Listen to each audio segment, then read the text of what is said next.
लिखे रहे तोला, मोर दिल में कुछ हो गे अचंभा। तोर हंसी मन जादू है, रात दिन बस तो इचला सोच था मैं। हाँ तोर बात में मिठास है राजा, मन ला चुरा ले जाके तोर अंदर। सपना में भी तच नजर आथस, तोर बिना अब नहीं कटे रात। तोरे आँखी में बसे मोर सपना है, तोरे संग मोर हर एक अपना है। हाथ मन हाथ धर के चलबो हम, जन जन्म के ये रिश्ता अपन है।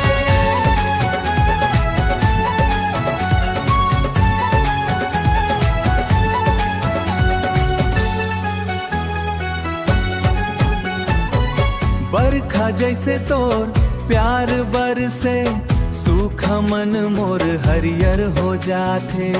तोर एक मुस्कान पावत ही सब दुख दर्द मोर भाग जाथे। तोर संग सज गे मोर हर कहानी, तैच मोर दिल के राजा रानी।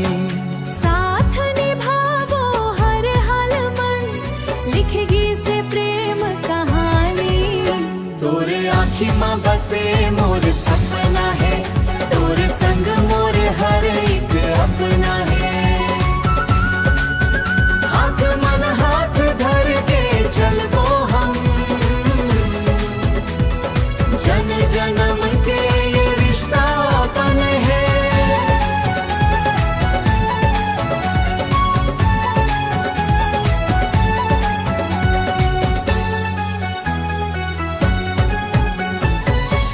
सांझ सवेरे तोर नाव है, हर पल बस तोर छाँव है। तोरे आँखी में बसे मोर सपना है, तोरे संग मोर पूरा जमाना है। सीजे माटी गवाह नहीं आज, तोर मोर सच्चा दीवाना।